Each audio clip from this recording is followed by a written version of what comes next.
Welcome to Traveler's Tales. I am your host, Greg Alonzo.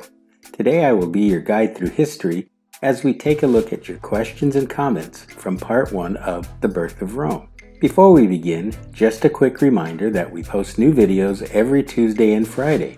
Don't forget to hit the little bell icon to be notified each time we post new videos. Moving right along, mythology tells us one thing, while archaeology tells us another. Today's first question is from Diana. She asks, was there any real connection between the Trojans and the Romans? Diana, the scholarly community would definitely agree that there is little to no connection whatsoever. The relationship was nothing more than a fabrication by author Virgil in his classic poem, the Aeneid. Our next question is from Adrienne. She asks, why did the Romans admire the Trojans? Adrienne, good question. The ancients looked upon the Trojans as a people that had it all. They had history, they were noble, valorous, and honorable. The Trojans lived by the ideal that so many of the ancients aspired to.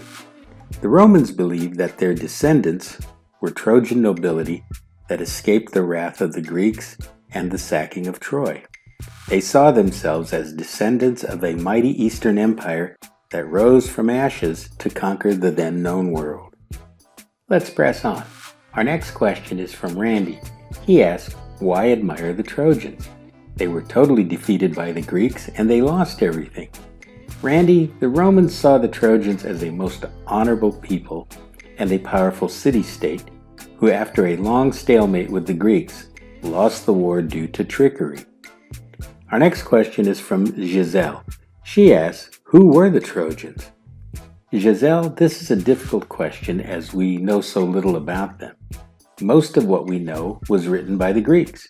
This has led to a debate in the scholarly community, with some believing that the Trojans were actually of Greek origin. Another school of thought is that they were an Indo-European people who migrated into the region.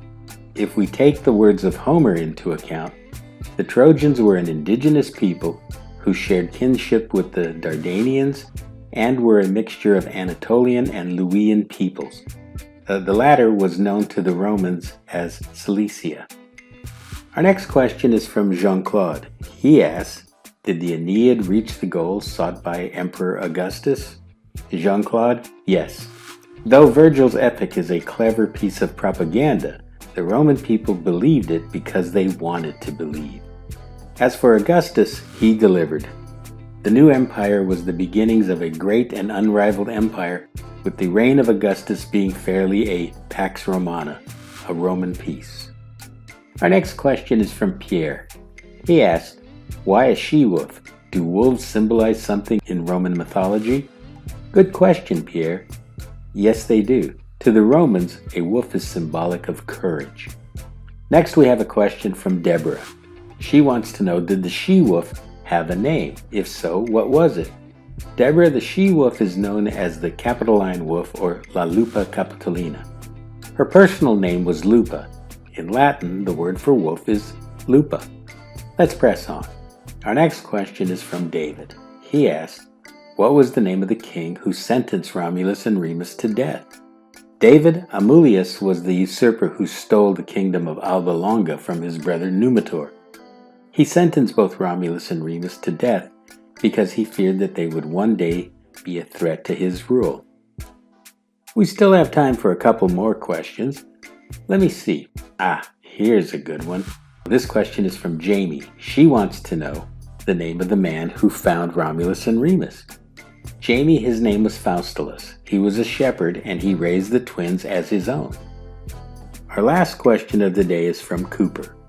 He asks, why did Romulus and Remus fight? Coop, once the twins decided to found their own city, they could not agree on the location. Romulus preferred to set the city on the Palatine Hill because it was above the Lupercal, the cave in which they lived with Lupa, the she-wolf who suckled them. Remus preferred the Aventine Hill. Since they could not resolve the dispute, Remus was killed when their argument resorted to violence. One school of thought is that Romulus actually did not kill his brother. Remus was killed by a supporter of Romulus.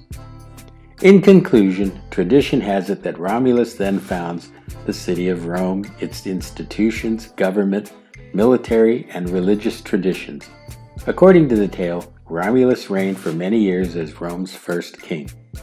This brings us to the end of part 2 of The Birth of Rome. Thank you for once again joining us for another edition of Traveler's Tales. Just a reminder that we post new videos every Tuesday and Friday. Don't forget to hit the little bell icon to be notified each time we post new videos. For your convenience, we have also posted our email address and Instagram information. We enjoy hearing from our subscribers and encourage you to send us your questions and comments. If you haven't already subscribed to Traveler's Tales, please do. This really is the best way to help our channel grow. Traveler's Tales will return with Archimedes of Sicily. Until we meet again at the crossroads of folklore and fact, Cartistos.